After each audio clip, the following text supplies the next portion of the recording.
Shalom. Bapak Ibu, kalau kesaksian hidup saya itu luar biasa sebenarnya Bapak. Saya tidak pernah berencana, bercita-cita, terpikirkan dalam hati untuk jadi bisa seperti saat ini. Saya lahir dari orang Sanger, saya suku Sanger, saya tinggal di Sanger. Saya lahirnya di Manado, numpang doang. Terus saya dibawa ke Sanger, sekolah di sana. Tidak pernah terpikir bahwa saya akan menjadi salah satu artis besar Indonesia. Nggak pernah Bapak Ibu. Saya udah sadar sama muka, ya kan? Biasanya untuk jadi artis tuh butuh cantik, cakep, punya duit banyak. Saya sangat terbalik dari itu Bapak Ibu. Jadi kalau mau dibilang lahir, saya lahir tertolak. Nanti akan ada di Netflix atau di video.com tentang kisah hidup saya. Jadi semacam autobiografi. Judul awalnya kalau tidak salah kesuksesan seorang anak haram. Itu kalau tidak salah judul awalnya. Karena mereka sudah ke kampung Mongol, mewawancarai semua orang sekampung tentang Mongol ini siapa. Jadi kalau mau dibilang hidupnya Mongol berat, sangat berat Bapak Ibu. Saya tinggal di Sanger, TV hanya ada satu hitam putih. Dan itu pun nyala cuman kalau ada Elias Pikal sama album Minggu Kita. Karena diputar cuman hari Sabtu dan hari Minggu. Baru kalau ada Elias Pikal. Karena kita nggak ada listrik jadi pakai aki itu pun harus kalau bahasa Nado di charge itu harus ke tahunannya. Jadi fase hidup itu melewati dengan indah. Saya mama anak pertama perempuan dari keluarga. Sudah direncanakan oleh keluarganya, ternyata mama saya salah jalan saudara-saudara. Dari kesalahan itu mama saya harus mengalami hukuman keluarga, dipasung sampai mati. Dan itu juga akan ada di video. Rumah tempat beliau dipasung masih ada. Kuburan beliau masih ada sendiri. Beda dengan keluarga yang lain yang dikubur. Mereka kuburnya bagus. Mama saya kalau bahasa Manadonya tehelnya itu dari tehel kamar mandi. Jadi yang buat kamar mandi dipakai buat tehel mama saya. Jadi otomatis saya kalau mau dibilang orang tidak akan sukses pasti. Karena saya dari kecil keluarga paling cuma selalu ngomongnya mau jadi apa ngana. Paling anak hidup nanti cuma jadi satpam. Jadi dari kecil saya dikutuk untuk tidak akan sukses. Tetapi 97 saya ketemu Mam Indri Gautama. Saya dilayani oleh beliau, bertumbuh sampai hari ini. Akhirnya apa yang menurut keluarga akan jadi seperti apa, tetapi ternyata menurut Tuhan berbeda saudara. Jadi manusia boleh mereka-reka apapun terhadap hidup kita, tetap keputusan akhirnya ada di tangan Tuhan dan di tangan kita. Jadi saya masuk dunia televisi 2011, nyampe Jakarta juga saya harusnya sekolah pendeta yang bawa bupati. Saya waktu itu ya udahlah nggak mungkin Pak Gembala seorang bupati berbohong, betul? Apalagi bupatinya anak Tuhan, khotbah juga, anak-anaknya juga anak Tuhan.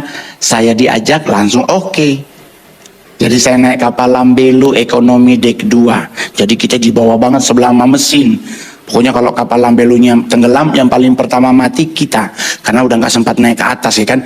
Jadi otomatis udahlah namanya juga tetap percaya sama Tuhan. Nyampe Jakarta masih tetap positif bahwa saya akan jadi pendeta. 3 bulan gak ada kabar.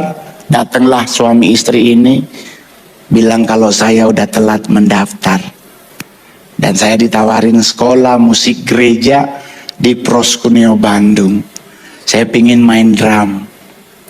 Mereka bilang oke, kalau begitu adik, Kak Nan mau berangkat ke Bandung, mau daftar nih.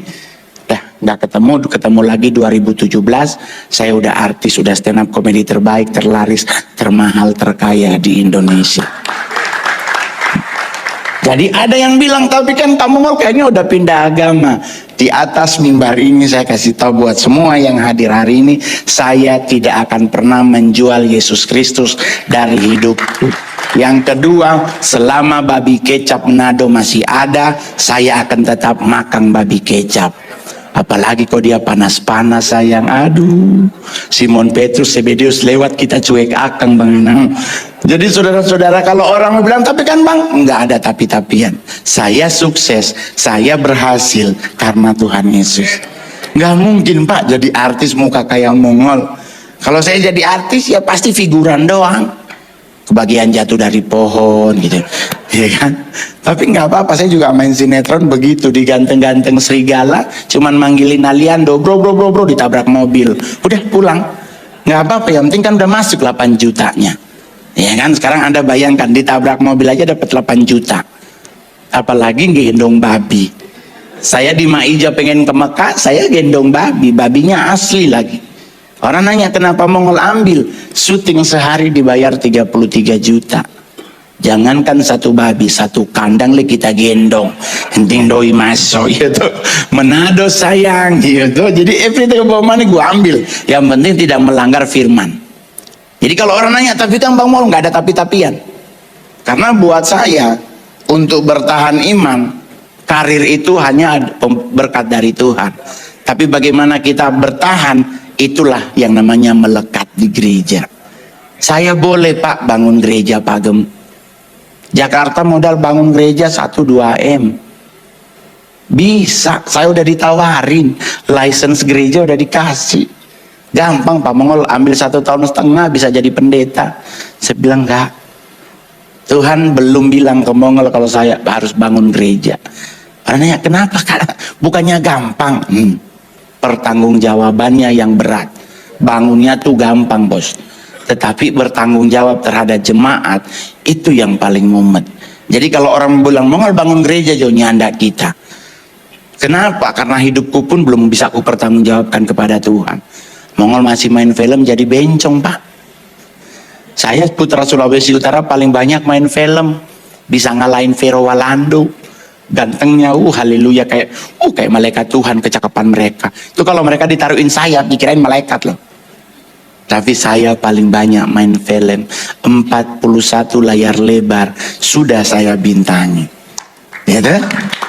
Besok Agustus tanggal 15 saya syuting perdana satu film international movie.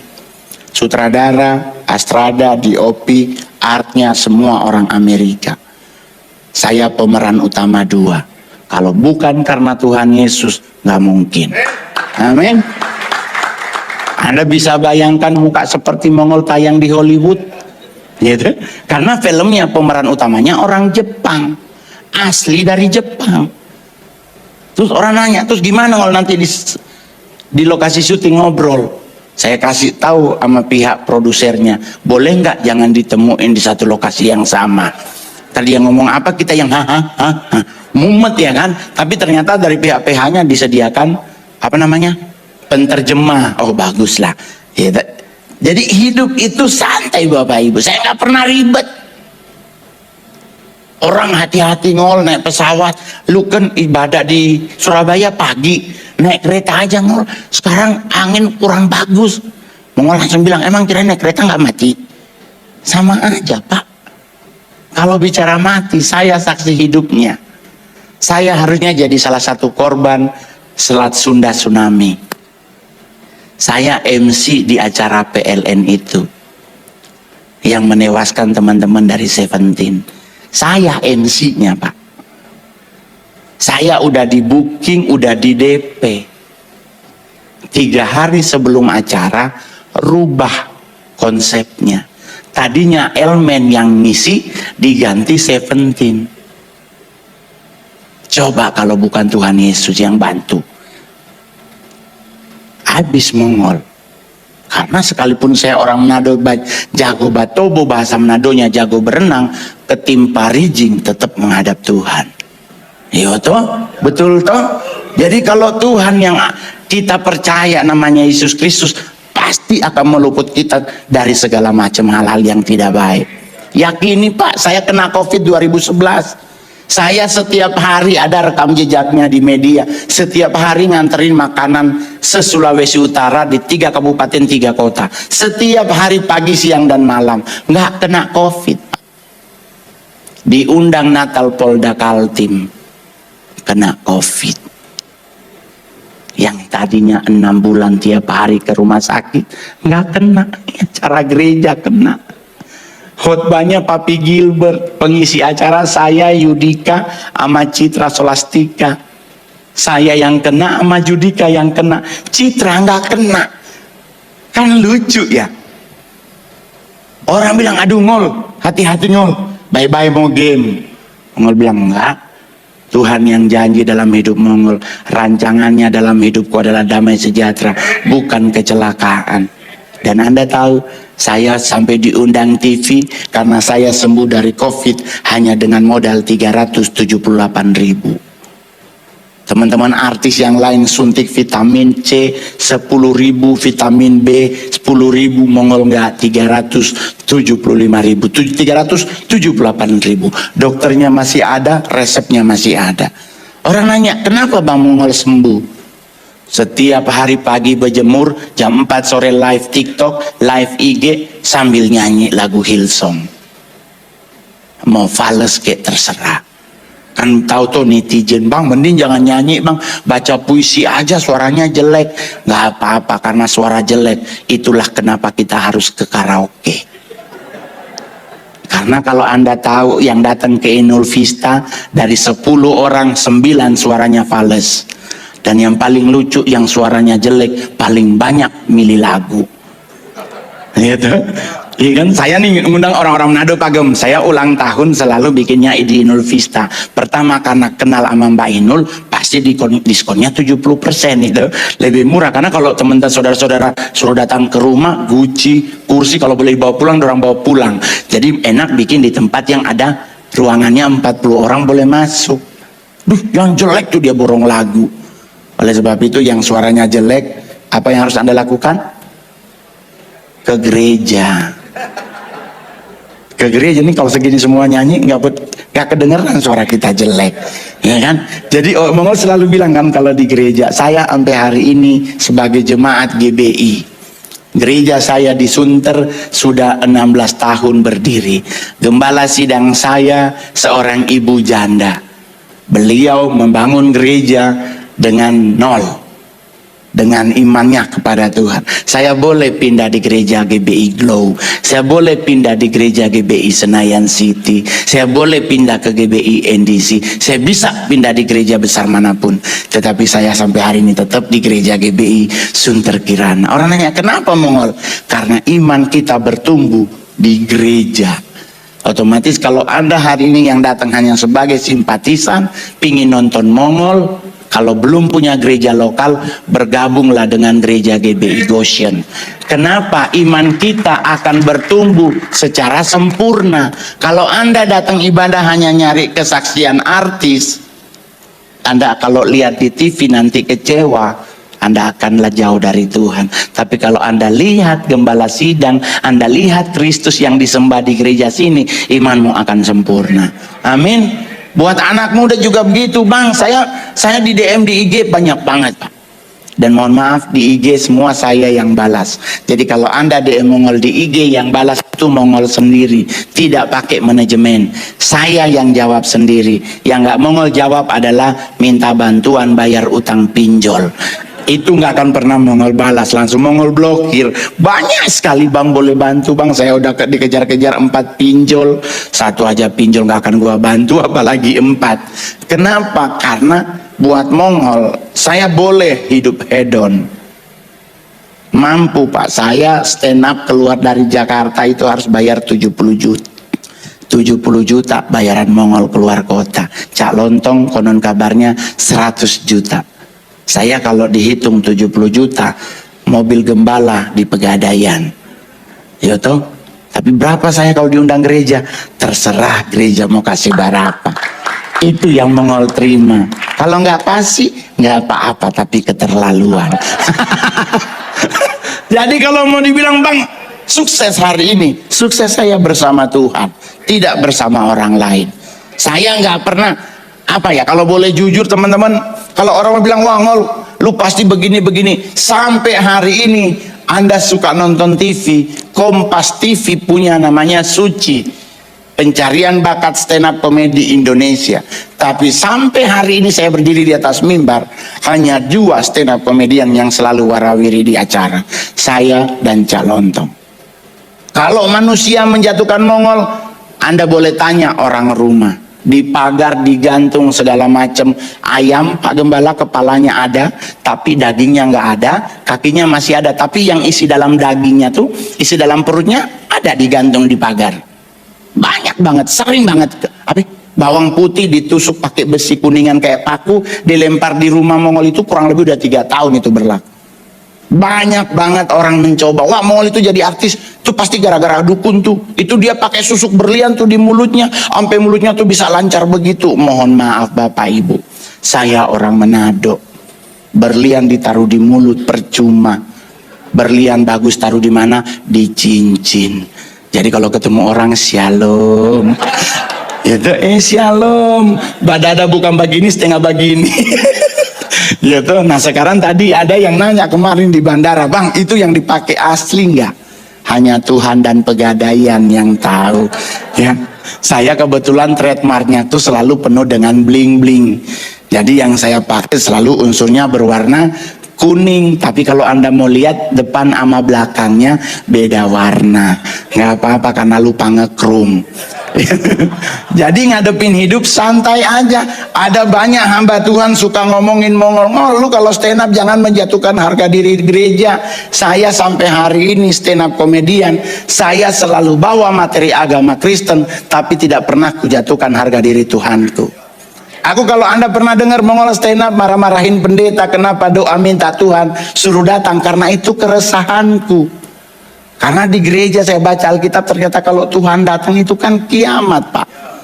Ya, toh, jadi kenapa saya protes? Saya jadiin materi karena setahu saya Yesus naik ke surga, duduk di sebelah kanan Allah Bapa, beliau mengutus satu pribadi yang namanya Roh Kudus. Nah, maunya Mongol yang dipanggil bukan Tuhannya, tapi Roh Kudusnya. Hadirlah di tempat ini Roh Kudus, jamah kami jangan Tuhan. Kami tahu engkau ada di tengah-tengah kami. Mongol pasti langsung buka mata. Sebelah mana dia? Ya itu. Bicara perpuluhan saya juga sama Pak. Ini paling terakhir. Saya adalah seorang artis yang taat memberi perpuluhan. Kalau ngikutin naluri Cinanya Pak, saya papanya Cina, mama saya Tamako. Otomatis kalau ngeluarin duit harus untuk perpuluhan setiap bulan, saya pasti nggak mau. Karena untuk nyari duit itu saya harus ngelawak di depan orang. Mau tidak mau harus lucu. Sekarang 10%-nya harus dibawa ke gereja. Saya dulu pertama kali hidup di Jakarta, gaji 1.900.000, 200.000 gua kasih perpuluhan. Tapi di saat jadi artis penghasilannya udah 400 juta, 40 juta bawa ke gereja, mau langsung bilang, oh Tuhan cara gereja ya minta perpuluhan yo. Barat ini doa Tuhan. Saya udah GBI pagem itu. Saya telepon Ibu Gembala, Bu, boleh nggak 5 juta aja ini? Tuhan ini 240 juta ini penghasilan. Bu Gembala Mongol nggak bilang apa-apa, dia bilang, ya kalau itu semampu Mongol kasih. Tapi ada teman dari Manado sama-sama kita di Jakarta, dia bilang, adik kasih pulang itu Tuhan punya. Ya, Tuhan, gimana ini? Pagem saya jujur saya bawa ke gereja. 2 minggu saya manggung tiap minggu. Minggu ketiga saya ke gereja. Saya lihat Ibu Gembala cincinnya baru. Iya kan? Ibu Gembala pakai kalung panjang. Pak Gembala yang Mongol taunya tadi jam tangannya Alba berubah jadi guest collection. Kita kan langsung kaget. Oh Tuhan, kita PDW dia beli cincin. Ini ndak badusta teman-teman, mimbar ya. Saya Tuhan, aduh pindah Mongol. Bahkan nggak bergereja selama 4 bulan. Di saat doa pagi di satu waktu, Tuhan tegur Mongol. Roh Kudus mengingatkan Mongol, jangan hitung-hitungan dengan Tuhan.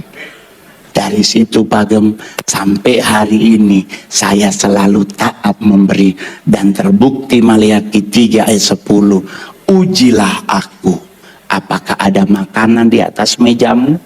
Sampai hari ini saya menampung 21 orang di rumah di Jakarta, tidak pernah meminta-minta.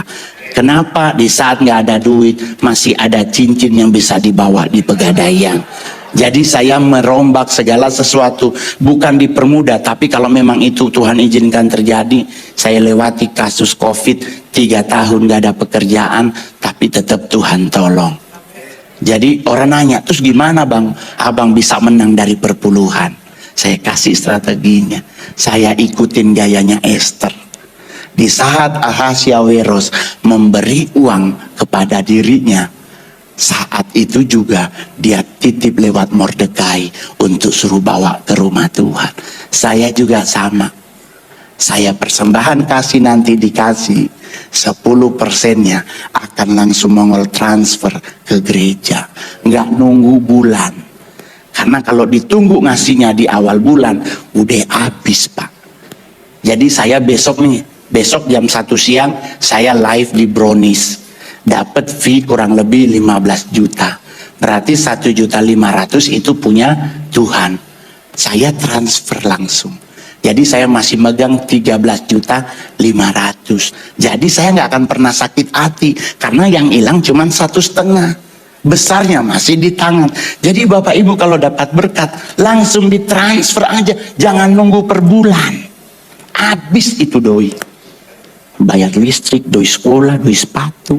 Jadi saya hari tanggal 12 saya ada show di Manado Pagem, dibayar 70 juta. Udah di DP 35 juta. Pas duit DP-nya masuk, saya langsung transfer 3.400.000-nya ke gereja. Jadi saya masih megang lebih besar. Jadi jangan ditunggu nanti di awal bulan. Bisa langsung kasih. Esther, Elizabeth juga melakukan yang sama. Ruth juga melakukan hal yang sama. Jadi sampai hari ini saya tidak pernah kekurangan selama 12 tahun menjadi stand up komedian. Karena Tuhan Yesus lihat dan Tuhan Yesus bantu hidup Mongol. Amin. Habis ini ada khotbah, jangan dulu pulang karena iman kita bertumbuh dari pendengaran akan firman Tuhan.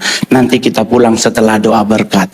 Karena saya selalu lihat di Jakarta fenomenanya setelah pengumuman jemaat pulang.